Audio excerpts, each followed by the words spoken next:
और ये मलताई बाबा और शीतला माँ की नगरी है। जीत मेरा पक्का है, बात समझ। अरे 17-18 साल में उसका डंडा झंडा करती हूँ बीएसपी को। जब हमारा जोनल कोऑर्डिनेटर का पद आया मेरे कोटे से, बस उसका पेपर है, चर्चा जिला अध्यक्ष ने दस्तखत किया है। नमस्कार, इस वक्त जनपद मऊ में उपस्थित है और जनपद मऊ में जो है खास एक चुनावी जो है नगर निकाय को लेकर एक सुर्खियों में जो है हमारे सामने एक ऐसे मेहमान हैं जो हर एक चैनलों पे जो है कहीं ना कहीं सुर्खियों में अपना एक नाम जो है इनका आता है। और जिस तरह से देखा जाए इनका जो है एक प्रयास जो है इस मऊ के जो है वासियों के लिए एक जो अपने तरफ से जो है इनका सोच है कि हम कहीं ना कहीं मऊ को किस कैटेगरी पे लाना चाहिए। एक विकास के जो है नज़र से देखा जाए मऊ में क्या उस तरह से जो है विकास होना चाहिए, कहीं ना कहीं वो स्तंभ को जो है अपने हिसाब से देखने के लिए आज चुनावी जो है दौरे में इन्होंने अपना एक मुकाम हासिल करने के लिए एक जो है सफलता के जो है मार्ग पे अपना जो है कहीं ना कहीं चुनावी दौरे में सम्मिलित हुई है। खास तरह से मैं बात कर रहा हूँ मऊ जनपद से जो है हमारे सामने उपस्थित है, जिनका परिचय आपको खुद उन्हीं से कराना चाहूंगा। सबसे पहले आपका भी न्यूज इंडिया में स्वागत है। सबसे पहले मऊ की जनता और मऊ की जजमान की तरफ से आपका चैनल का धन्यवाद देती हूँ। मेरा नाम सुरेंद्र उर्फ श्वेता है, हाल मुकाम चंद्रभानपुर, मकान नंबर 35/1, तहसील सदर कोतवाली, जनपद मऊ की निवासी हूँ। किन्नरों की प्रमुख हूँ।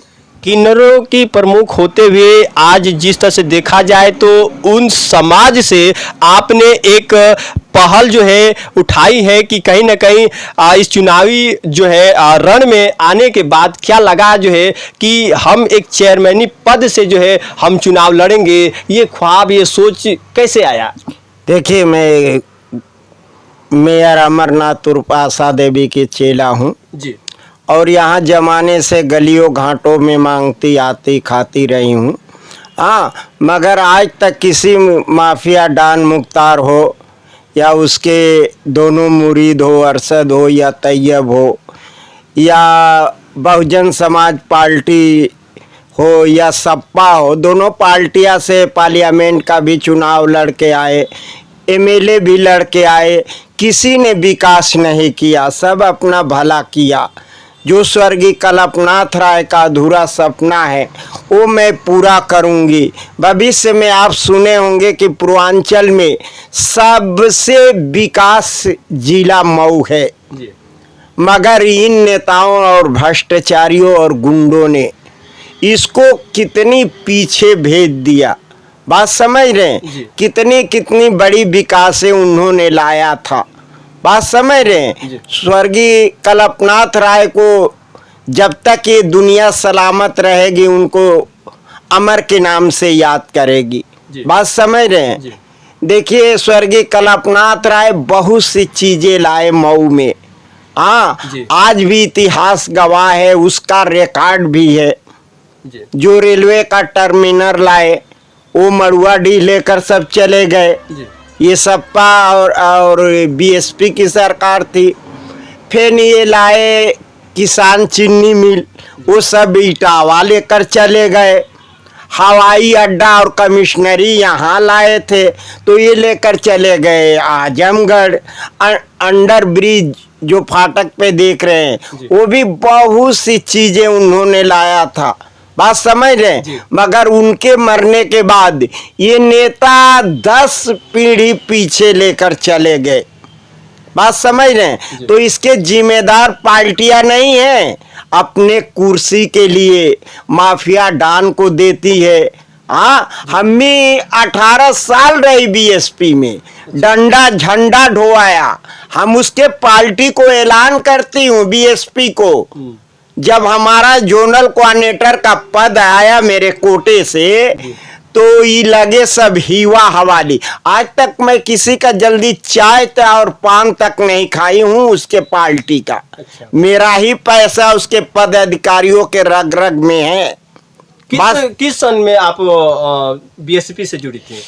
बीएसपी में हम 2004 में जुड़ गई। 2004 में? जी, और अभी तक रही। जब ये मुख्तार डान आया इसके पार्टी में और मनोज राय का इसने टिकट काट दिया, उसके बाद हम लोग इसका तमाशा देखकर छोड़ दिए।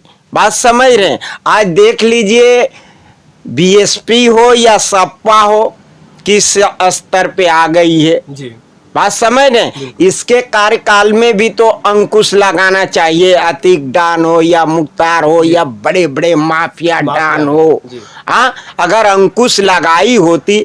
अभी देखिए दोनों के पार्टी में आप करकर्ता हैं, ईमानदार हैं, पैसे वाले हैं, तो आपको टिकट नहीं देगा। अच्छा, ये इतिहास गवाह है बीएसपी और सपा का। तो किनको टिकट दिलचस्पी है?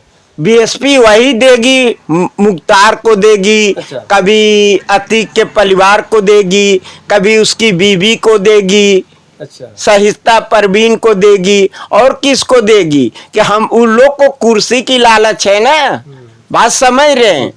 उन लोग की कुर्सी की। कितने साल आप बीएसपी के साथ जुड़े रहे हैं? अरे 17-18 साल में उसका डंडा झंडा ढोआ। 17-18 साल आप जो है उसके साथ जुड़ी रही और आपको कोई पद भी नहीं दिया, और क्या लगा कि जो है आपको जब पद नहीं दिया तो शायद उससे जो है आपको पीछे हटना पड़ा? लीजिए मोहरा बनाकर ही सब रखे थे। अच्छा, हमारे पास उसका पेपर है, चर्चर जिला अध्यक्ष ने दस्तखत किया है। ये बात है। हाँ, हम देखिए सबसे पहले हम वो आईबी में नहीं बोलती हूँ, जी, हमारे पास रिकॉर्ड है उसको, यानी कि रिकॉर्ड भी आप रखे हैं? रखी हूँ। बात समझ रहे हैं? इसलिए रखी हूँ कि उसको ठेस ना पहुँचे। वो जब भी हमसे बयान दे, देख रहे हैं कि आपके दुआ से 2.5 महीने से सारी चैनलों पे छाई हूँ आपके आशीर्वाद से। अगर किसी का बयान नहीं आ रहा है, बात समझ रहे, बयान आता तो वो पेपर दिखाती। बिल्कुल बिल्कुल, और उसी इंतजार में है कि कोई बयान जो है हमें हमारे ऊपर दे, ताकि मैं पेपर दिखाऊं और सबूत दिखाऊं कि आप देखिए कि ये चीज है। हाँ, हकीकत है मेरे पास, जी प्रूफ भी है। जिस तरह मैंने ये अच्छा। घोषणा पत्र अपना बनाई हूँ, जी, तो मैं आपको स्वागत करती हूँ। और ये मलताई बाबा और शीतला माँ की नगरी है, जी, जीत मेरा पक्का है। बात समझ रहे हैं? इसलिए कि ये पहले मेरे जजमान हैं, फिर वोटर हैं। अच्छा, बात समझ रहे हैं इन नेताओं का? तो जनता हमको जजमान मेरा उठाया है। बात समझ रहे हैं? इन नेताओं का और ये आतंकवादियों का, इन डानों का अत्याचार देखकर। बात समझ रहे हैं? और यही सिलसिला रहा आपके दुआ से, तो मैं 2024 का इसी पीरियड में मेहनत कर रही हूँ। ये मेरा दावा और ऐलान है। 2004 से जिस तरह से चुनावी एक जो है पार्टियों से लगाव हुआ, कई ऐसे दिग्गज नेता भी आपसे मिले होंगे, क्या लगा कि जो है उन नेताओं से बात नहीं बनी? नहीं नहीं, ये सब बंदर बांट वाले हैं। अच्छा, आप पैसा देंगे तो आपको कोई पद देगा। हम यही देखे हैं, नजदीकी से देखे हैं। हम बहुत कर्मठ आदमी हैं, बात समझते हैं। हम अपने ईमानदारी पे भरोसा रखते हैं। बात समझ रहे हैं? हमारा जजमान सब कुछ है। अच्छा, बात समझ रहे हैं? नहीं, पार्टियों में तो देखने को मिला कि जो इतना कार्यशील है, जो लगनशील है, उसको जो है टिकट दिया जाता है। जैसे सपा से भी टिकट मिलता है, ऐसे जो लगनशील है उनको दिया जाता है। तो वही न मायावती में कमी है। मायावती जब मुख्तार डान को रखी थी, समीकरण बना के कि पूर्वांचल का सारे वोट गिर जाएगा, हाँ, और कह रही थी कि इसका दोषी करार नहीं हुआ है, तो मुख्तार भी दोषी करार हो गया। अच्छा, अतीक भी हो गया। बीजेपी में पूरा जो है सब, हाँ, बीएसपी हो या सपा हो, कहती है कि मैं पैसा नहीं लेती हूँ। बताइए ये कोई बात छिपती है? बिल्कुल बिल्कुल नहीं। बताइए, हमारे कहने से तो नहीं होगा, मगर पूरी उत्तर प्रदेश की जनता ने नकार दिया, तो इन पे क्या भरोसा किया जाएगा? अच्छा, आपका घोषणा पत्र में कुछ दावे हैं, मुद्दे हैं जो इस मऊ जनपद में वो चीजों को जो कहीं ना कहीं जमीनी स्तर पे जो है लाना चाहते हैं। देखिए, ये मलताई बाबा की नगरी है। देखिए, हमारे बिरादरी में सबसे बड़ी खासियत है कि हमारे में हिंदू मुसलमान नहीं चलता है। हम लोग हर कौम से आते हैं, हर कौम का बधाई लेते हैं। बात समझ रहे हैं? तो इसी तरह ये मलताई बाबा की नगरी है। बात समझ रहे हैं? देखिए, कोई भी हो मजहब, किसी पे टिप्पणी टिप्पणी नहीं करना चाहिए। जी, सही बात। बात समझ रहे हैं? वो उसको जिस मजहब से सुकून मिले उससे वो जुड़े। हाँ, वो जो अपना मुसलमान है, हिंदू है, ईसाई है या और जातियाँ है, उसको भाई वहीं रहने दीजिए। बात समझ रहे हैं? वो जात पे कहने से क्या, उसको वही सुकून मिल रहा है, रहने दीजिए। हाँ, अच्छा। जबकि सब वही है, ऊपर वाले एक ही है। तो हमारा दावा है कि सबसे पहले सुंदरीकरण कराएंगे मलताई बाबा की मजार को। अच्छा। जैसे ख्वाजा मोइनुद्दीन चिश्ती अजमेरी, जी।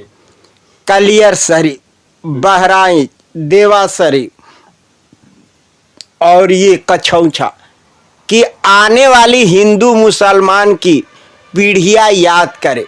और दूसरी बात कि बुनकरों के बिजली की सबसे समस्या है। जानते हैं यहाँ साड़ी लुंगी से उन लोग को कारोबार होता है, आबादी भी काफ़ी है, पूरे विश्व जानता है। तो हम सोच रहे हूँ कि उन लोग का थोड़ा थोड़ा किस्त देकर अच्छा। और उनकी रोजी रोटी चले। अभी बुनकरों की जो ये समस्या चली आ रही है, ये समस्या पे सरकार भी विचार नहीं कर रही है, क्या वजह है? देखिए, सरकार कैसे करेगी, हम दोषी नहीं देंगे। ये एमएलए रहा 5 साल, अरे 25 बरस, चाहा होता तो बुनकरों के बिजली की समस्या हल कर दिया होता। चाहा होता तो इसके दोनों मुरीद अरशद तैयब थे। अच्छा। कितने दिन तक रहे, वो जिसको चाहता था उसी को जिताता था अपने गुंडई के बल पे, बूथ को कब्जा भी करा देता था। अच्छा। बात समझ रहे? तो इन लोग को करना चाहिए ना, इसीलिए ना आदमी पढ़ लेता है कि कम से कम अपना एरिया बनाए। हम जब कार्यकाल पर आए जाएंगे, आप आइएगा, आपका चैनल का स्वागत है। मैं जो ये घोषणा की हूँ, आप इस पे एक भी कमी पाइएगा तो हमसे सवाल दागिएगा। बात समझ रहे हैं? हम लोग नेता नहीं है और नेता इनकी फ्रॉडगिरी हमको बात करना है। बात समझ रहे हैं? हम नहीं जीती थी तब भी गली घाटों में जाती थी। बात समझ रहे हैं? और जीतने के बाद तब भी जाऊंगी, इसलिए कि नहीं जाऊंगी तो जनता उसी तरह स्वागत करेगी जिस तरह नेताओं को स्वागत करती है। बात समझ रहे हैं? क्योंकि हम भी समाज से आती हूँ, हमें भी डर लिहाज है। बाकी ऐसे गुंडा माफिया से मैं नहीं डरती, और नहीं और भ्रष्टाचारिया नेताओं से नहीं डरती। अब देखिए, ये कसम खाते हैं वर्दी का। अच्छा। अब अतिक डांस से मिले हुए हैं। क्या लगता है कि अतिक डांस से मिले हुए हैं? कैसे लगता है? ये भी चाह रहे हैं सिपाही दरोगा होकर के हम भी धनोधर हो जाएं, कई पीढ़ियां कमाएं, हड़काते रहते हैं। अच्छा। ऐसा असाधारण कांस्टेबलों को, दीवान हो, सी हो कि अगर कुछ कहते हो तो हम अतिक से कह देंगे, ये कर देंगे। तो ये देखिए, इन लोग की परंपरा, पुरानी कथा कि ये इन लोग का रूल रहा है गुंडा माफिया का। ये पहले ये वसूलते थे। अच्छा। सेठों महाजनों से, बड़े बड़े माफिया से अपने गुर्गों को भेजकर, और जेल में रहकर जीत जाते हैं। तो इसका दोषी कौन है? अगर इतना बड़ा ये अपराध जेल से कर रहा है, जी, तो आम आदमी का क्या हाल होगा? कहते हैं कि गरीबी है।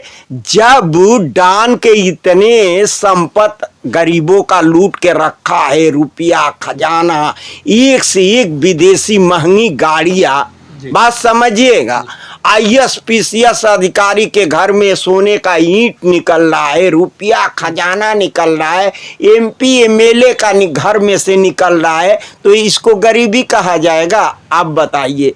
भाजपा सरकार जब से आई है, हंटर चला रही है। बात सुनिएगा, चावल, गेहूँ, तेल, साबुन क्या क्या दे रही है। खैर हम लोग की तो कोई बातें नहीं, हम लोग को जजमान देती है, हम लोग दान भी कर देते हैं जी। बहन बेटियों में, बात समझ रहे हैं। उसके बाद इन लोग को आवास दिया जा रहा है, 4 लेन थे बनवाई, तो कौन फायदा उठा रहा है आप बताइए। आप वीआईपी व्यवस्था भी चाह रहे हैं और इल्जाम लगा रहे हैं भाजपा पे, जबकि हमें किसी पार्टी से ये नहीं है कि हम भाजपा के हैं। हम क्या कहलन से कि भाजपा को क्या, अरे जब कमी रहेगी तो बोल देंगे।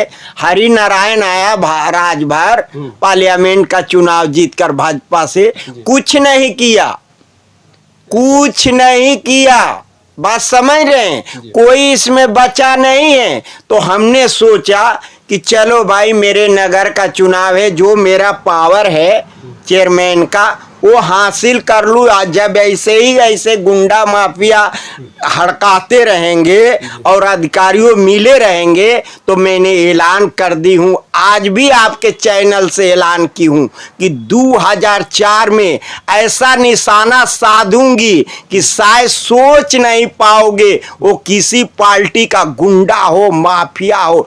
ठीक उसके मुखिया से मैं ऐलान करती हूँ, जिस तरह भूतपूर्व प्रधानमंत्री स्वर्गीय चंद्रशेखर के खिलाफ चुनाव लड़ी थी 2004 में, जो BBC लंदन और लखनऊ दिल्ली दूरदर्शन और प्रतिदिन टीवी चैनल पर देता था और प्रतिदिन अखबार में देता था, उस BBC लंदन को और टीवी चैनल को और पत्रकारों को मैं दिल की गहराई से सबको धन्यवाद देती हूँ। चलिए, इतनी खास जानकारी के साथ भी न्यूज़ इंडिया के साथ जुड़े रहने के लिए बहुत बहुत धन्यवाद। उतना सेव कर दीजिए।